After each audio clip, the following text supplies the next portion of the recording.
Welcome back to Cody Builds. On tonight's episode, we're going to take this cardboard stencil, we're going to turn it into a sheet metal patch for the firewall on that Ford truck right there using this Eastwood bead roller. Now this is a brand new tool for me and I have zero experience bead rolling, so stick around and see if I can pull this off. All right guys, so if you've been following along, you know I did a bunch of repair work on this firewall already in anticipation of possibly putting in an AC system.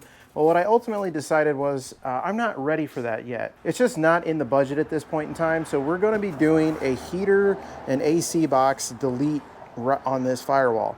Now, rather than buy a panel that just bolts into place, I wanted to try my hand at making a custom panel. So I've made this stencil that's going to slide right in here.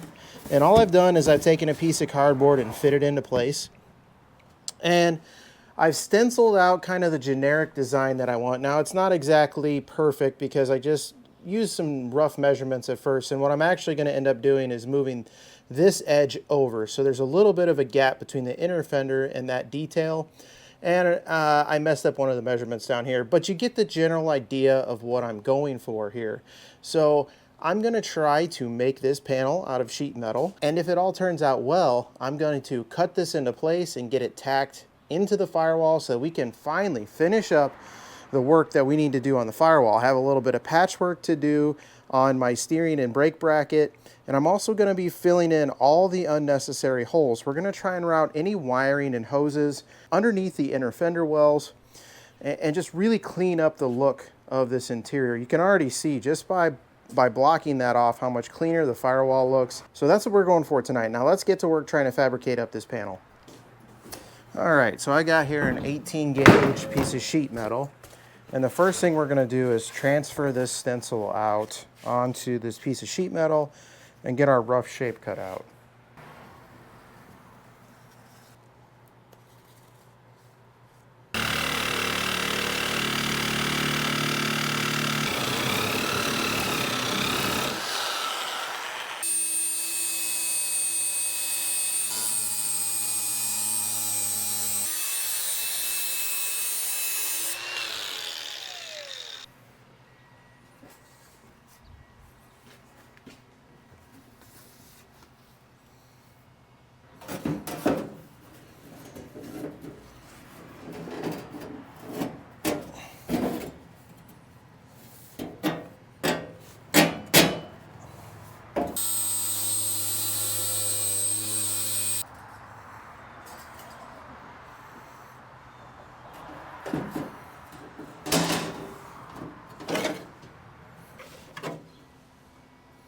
All right, we got that fit in pretty nice. It's really tight, and the reason for that is as I bend the bead design into this panel, it's going to shrink the edges of the panel. So I kind of made it as large, the panel as large as I could to get it fit in there to start, knowing that I have about an inch of clearance all the way around the panel. So we're not going to shrink it that much, but it will shrink when we do the bead rolling, so just keep that in mind if you're designing a panel and trying to do this yourself for the first time. All right, so what I'm doing here is I'm just laying out my design that I want on this, and we're going to double check this in the truck before we start rolling anything out. But one thing that's going to be slightly different in the design is these sharp corners. I'm not actually going to roll sharp corners into this. I'm going to round these corners over and just give it a little bit more flowing, smoother look. And we'll do the same thing throughout this panel. And then also you can see here, I've moved this outside line over significantly in order to account for where that inner fender falls, which is going to be somewhere in here. So it's going to just look a little more centered, the design will, rather than being all the way up, butted up against the inner fender there, which doesn't make a ton of sense. So I'll get this all laid out, cleaned up, and then we'll take a look at it on the truck and see if we're headed in the right direction. And if I like the design, we'll go ahead and start trying to roll it out. Okay, so this is kind of the design we're looking at, and I'm pretty happy with that. I like how it kind of flows with the firewall and kind of fits the different pieces of the firewall. We've got it gapped 2 inches around all sides, so it's kind of centered in there. I think I'm going to go ahead and bend this up and see if we like it. You know, I still got extra steel. If we don't, I'll have the template to work with, and we can bend up a different design. But this is a very simple, easy design that I'm hoping will look nice and clean, especially once we've got new inner fenders, we've got the firewall cleaned and painted up. I think it's just really gonna turn out looking nice. So let's go over to the bead roller and let's see if we can get this thing worked into shape. This is the Eastwood 19-inch bead roller with the bead roller drive system on it. Now I went with the 19-inch system right now because I think that will suffice for what I need, like the panels that I need to make. I'm not making any large scale panels. Now, down the line, if I decide that I need more of a throat size on this, I can always sell this guy off, and the bead roller system is interchangeable with all other Eastwood bead rollers, to my knowledge. So I'll be able to save some money there and just sell this thing off and buy a larger one. One of the major complaints of this style of bead roller is that you've got flex in the two kind of fingers of the bead roller here. You can see they're just a 1/2-inch plate here. And if you actually look, you can actually see these aren't even perfectly aligned on my bead roller. They've already offset a little bit. And what that's gonna do, it's gonna give you just a softer break in your bead. So what we may eventually do with this, and I think you can probably even see, like if I hold this down, you might be able to see just how much flex is in that, right? So now the other thing I'll note, I've got this set up in my welding table. I set that up last week. So if you want to see how I did that, go back and check out last week's video. I've got that set up into kind of my modular system here. I've got a couple standoffs in the table here with a piece of plywood that's got some Formica over the top of it that's going to help the panel kind of slide over it as we feed it through the table, just like an outfeed table. Right now I'm using the offset dies that come with this. They come with 3 different size bead dies and then this offset die. The offset die is going to step the panel up and then we'll have to step the panel down. And so this is where that throat size comes into play, guys, because what I need to do is I'm going to feed this through one direction like this. We're going to follow the outside all the way around. And then what I would do, I would take this panel and I'd run it in the opposite direction. So I would do the inside going in this direction. One side I go clockwise, the other side I would go counterclockwise. So you can see if I feed this, if I feed this into the table, if I'm trying to do this on the interior side, when we get to this corner and I need to turn that corner, you can see I'm hitting the table. So what's going to actually have to happen on this panel, flip this off, is I'm going to do the outside bead and then we're going to actually flip this over so I get the inverse shape.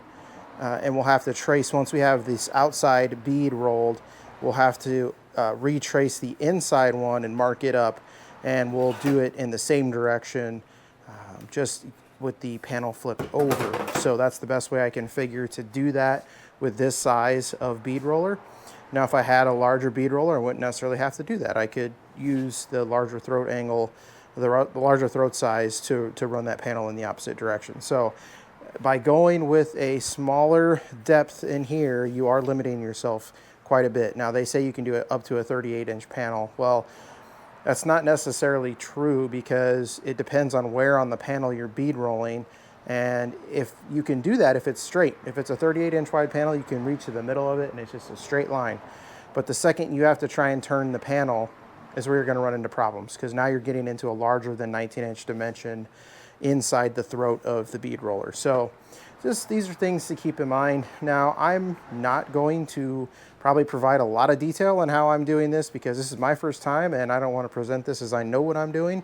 We're really just learning here. So I think the initial thing that I'm going to start with is I'm going to get my panel fed into here, and I'm going to get my panel fed into here, and I'm going to just put a light amount of pressure on our dies here, and I'll probably end up making 2 passes. So I won't try and force this thing down all at once. I'll do it in 2 separate passes, and we'll see what that looks like. And if that looks good, we'll flip this thing over, trace out the inside design, and do it all over again on the inside.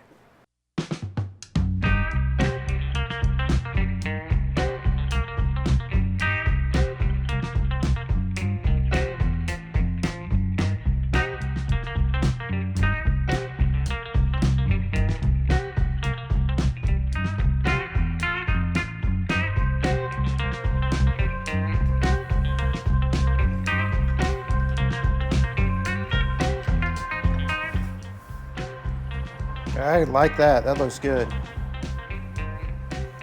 You can already see just doing that amount of bead puts quite a bit of stiffness in there in both directions. That's the whole point of putting these beads in there. And we still got the panel fairly flat as well, so that's all good. Now we're just gonna try and match this on the inside. So I've gotta go ahead and mark this up on the inside to get this same type of shape going on the inside, just our 1.25 inch rib wide in here. So that's what I'm gonna do now. I'm gonna draw this up and then we'll run this through with this flipped over in this other direction. So we step this back up to create this rib all the way around this panel.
All right, check this out, guys. For my first time doing this, I'm pretty dang pleased with that. Now, there's a few imperfections if you look closely, but nothing a little high build primer, maybe a little bit of Bondo can't clean up for me. I think the key here is to get this done with as few passes as possible, because the more times you try to go over this, the more likely you are to miss your exact track.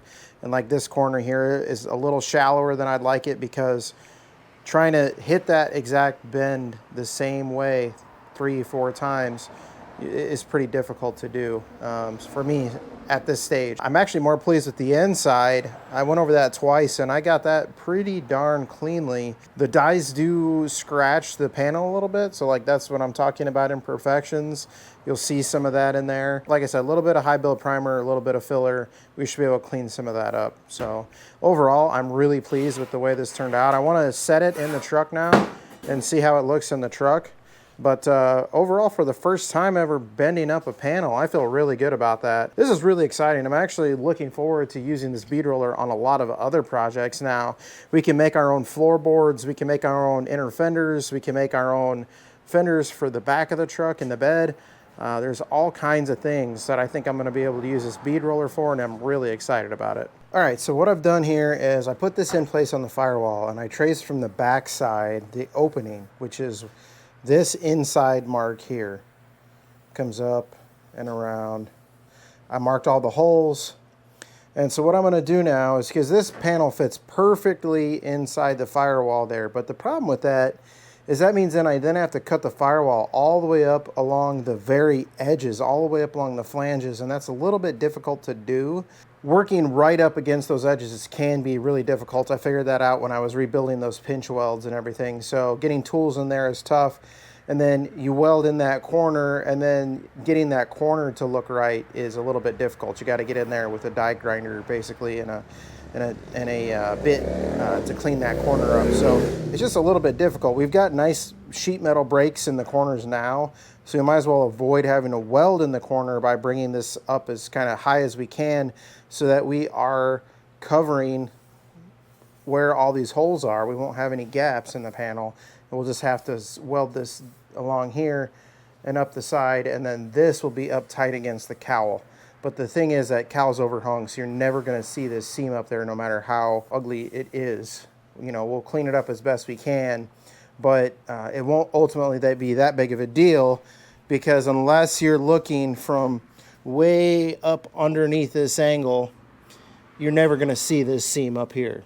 So we'll end up cutting down along here, across this seam, diagonally across here, up, and then tight to the cowl up there. That's the plan, at least. So I'm going to go ahead, get this panel cut up, and then we'll get the firewall marked out.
Man, that turned out pretty darn slick, guys. I'm pretty happy with that. I've got to obviously come in here and grind all the welding up and get all that smoothed out.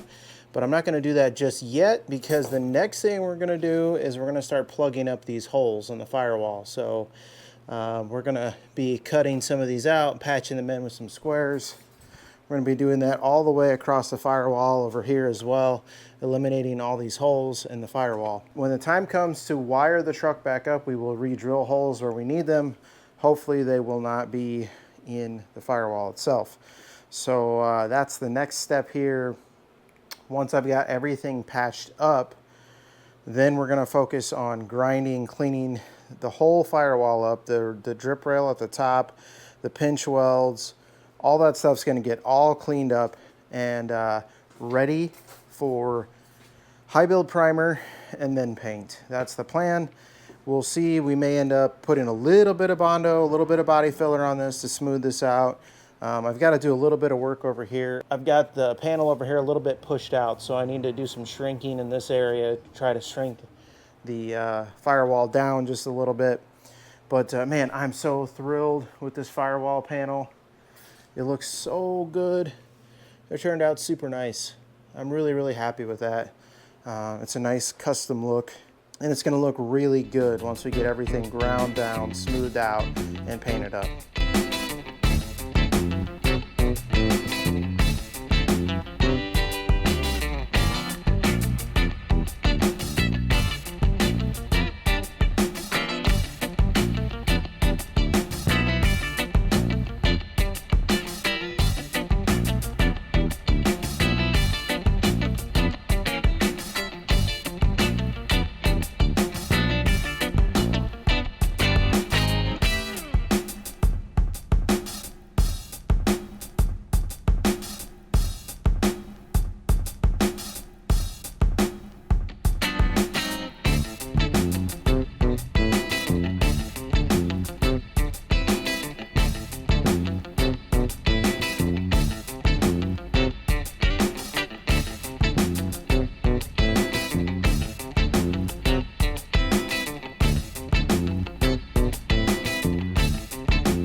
I got the firewall block off panel blended here. I've got all my other holes filled here. Kind of the last piece of the puzzle is the bottom half of the brace for the steering column and the brake booster here and the brake master cylinder.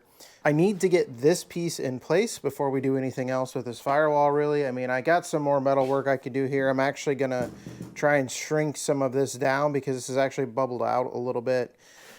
This is a ton of work, guys. A lot of grinding, a lot of filling. I think you saw me fill some of the larger holes up here, the wire pass-throughs. I had to cut circles of metal out for those and get those welded in. I just squared these larger ones off and then welded those in here and over here and blended all that. So yeah, it's a lot of work. It's a whole lot of work to shave the firewall down. I kept the things that I know for sure, like down here where the gas pedal comes through.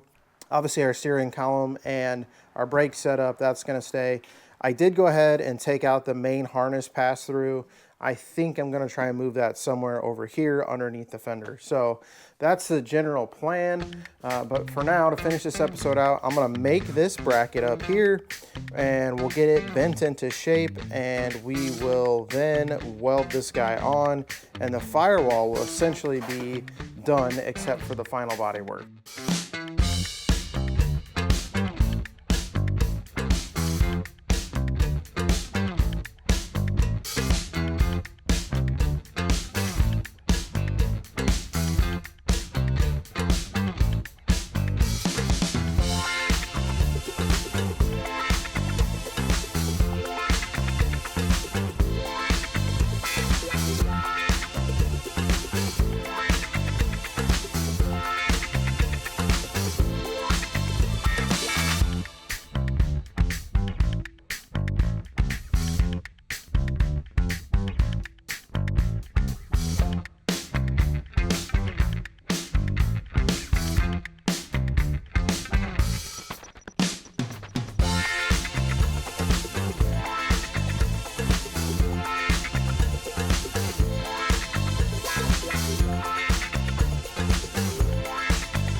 All right, guys, we're finished up on the firewall. I apologize if the lens is a little cloudy. I toasted it tonight with the welder and the grinders, but we'll get that replaced. But the firewall is pretty well done. I got a little bit more sanding to do, a little bit more prep work before we're ready to prime, fill, and paint this thing. It's looking pretty darn good. I got my brace fixed up there. I've got our new heater box panel in here. I really like the way this looks. I think it's gonna turn out really nice and clean once we get this all painted up and looking good. I want to thank all you subscribers out there. Thank all you guys that are in the comments regularly. I appreciate you guys so much. You really keep the motivation up and going for me. It's nice having interactions on the channel, having people that seem to really enjoy the content and are enjoying the project. So thank you guys for commenting every week. I really appreciate it. All that said, guys, you know the deal. If you don't work on your projects, they will not work on themselves. Get out in the garage, get building, and I'll see you on the next episode of Cody Builds.